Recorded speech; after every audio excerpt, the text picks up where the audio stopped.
Hi, it's Belinda here, and in this video I wanted to talk about the role of diet in meditation. So meditation, it really is not just the practice of going into ourselves, but there's a whole lifestyle that supports it. And diet is of course a huge part of that, because what we eat and the energies of the food that we eat of course affect our own energy. So in meditation, it's ideal to have foods that are really grounding. Obviously, if we have foods that are sugary or like spike our blood sugar, these are the foods that make us feel like irritable and shaky and jumping from one thought to the next. And it makes it really hard to sit in meditation and feel at peace and relaxed. So the type of foods that we want, I use the word grounding, but we also can use the word yang. So this comes from the traditional Chinese medicine. They have these two energies, the yin and the yang. So the yin energy is generally like very expanding, kind of like water. A lot of people call this the more feminine energy. And then yang energy is more like contracting and strong and grounded. And then they say that there are these two energies like in everything in the universe, but in different combinations.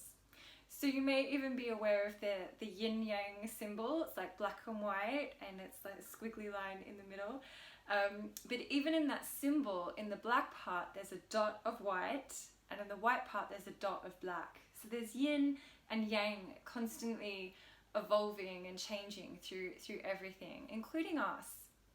So as human beings, being like 70% water or whatever the percentage is, water is a yin element. It's that flowing, expansive element. Okay, so the yin element needs some structure. It needs something yang to contain the water, so to stop it from just going everywhere. And so because we are primarily yin as humans, it's better for us when we seek yang energy and yang foods. So of course, a classic yang food is something like meat, for example. So sometimes when people feel like a little bit shaky, they will feel called to eat some meat. I'm a vegetarian, by the way, so just I'll get to the point. And the reason why they crave that is because the meat is yang. It's my personal belief that the energy of the animal meat, I don't believe that's the most beneficial energy for us. But what I've seen as a nutritionist is that people, especially when it was very trendy to have like a raw food diet. Like I used to live in London, I was studying nutritional therapy, I was like a raw vegan, having like loads of green juice and eating all this amazing fresh produce. But of course I was in a cold country and all this food was too yin and too cold for me, and I was really starting to feel like spacey, and I wasn't feeling grounded. At first I was, and then I wasn't. So why does that happen? Well, you can imagine there's this spectrum of like yin to yang. So if someone's coming like off eating like a really unhealthy diet that's maybe super high in meat and not so many good things, when they start eating the vegetables, they need that bit of yin. And then they travel along the spectrum, and you know, once you get to the balance point, that's a good point. But sometimes we go too far, and then it's like, wow, I was feeling good, and why am I not feeling good anymore? Because you've potentially been taking on like more and more and more yin energy. So this is something I'd see all the time. Even though I was raw vegan, some of my friends would be like, oh my god, I just had a steak and I feel amazing, because their body needed that yang energy. And even if you look to food trends now, it's really common people that were vegan eating like bone broth and eating a lot of meat stuff. Anyway, what I want to share with you is a vegetarian version of a yang diet, and this was a real revelation to me because, as I said, I personally don't believe in eating meat, I want to eat food that's full of like light and nutrients. So a yang vegetarian diet, how does this happen?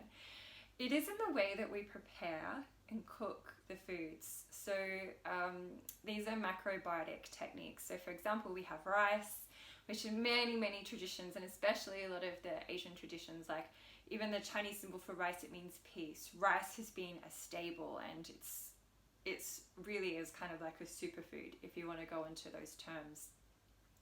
So the rice is really grounding, and the issue with rice is a lot of people don't cook it properly.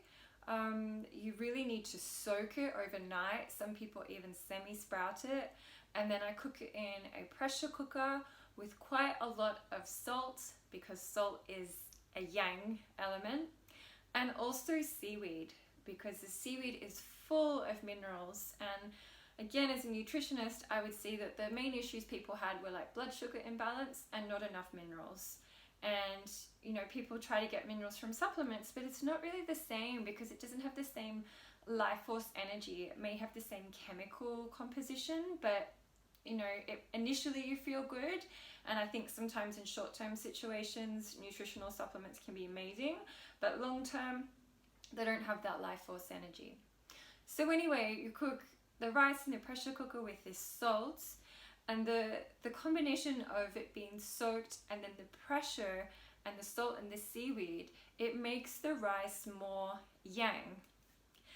And this is a big part of the macrobiotic diet that my mentor showed me. So rice played a really important role.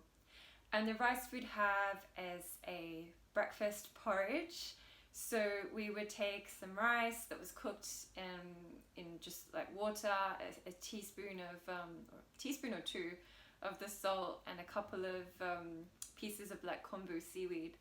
And then after it was cooked, we would put that in a blender, like a Vitamix is great for this, with some miso paste, which is again like it's fermented and really salty, and I really like it. And make a porridge. So the idea is to blend it like really well. And then we would also add gimasio, which is a Japanese macrobiotic food, which is toasted sesame seeds and toasted salt, which is again like this yang element.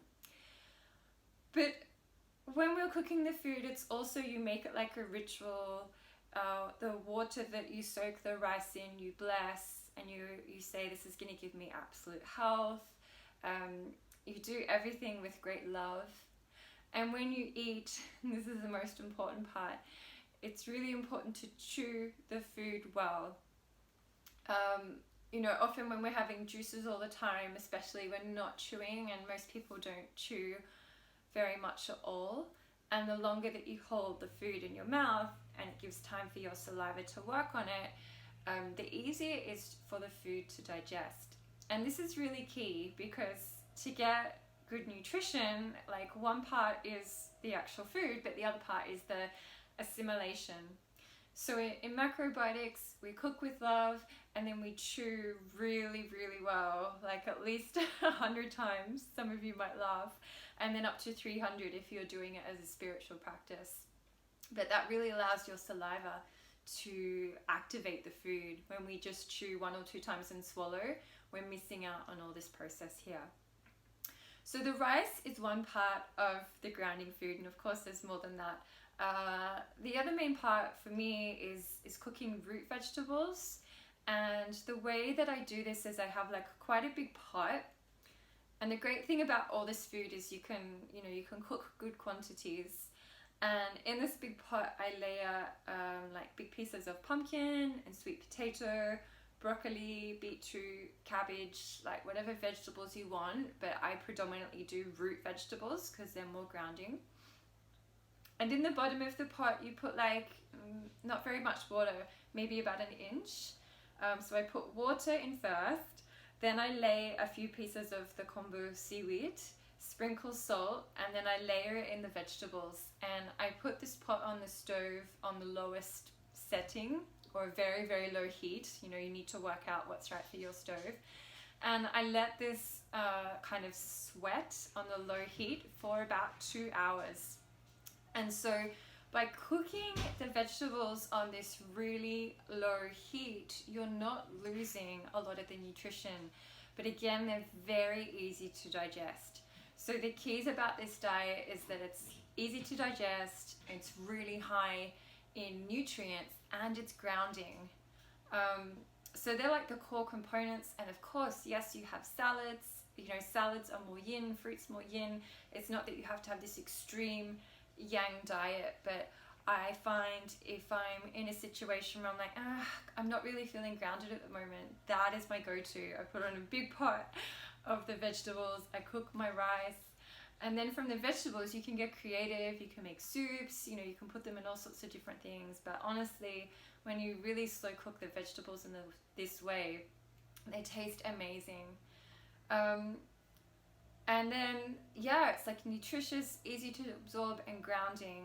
So it's really, really great to ground you in your body, and I find it very supportive in meditation. So I hope you found that useful, and if you have any further questions, you can send me an email. Thanks.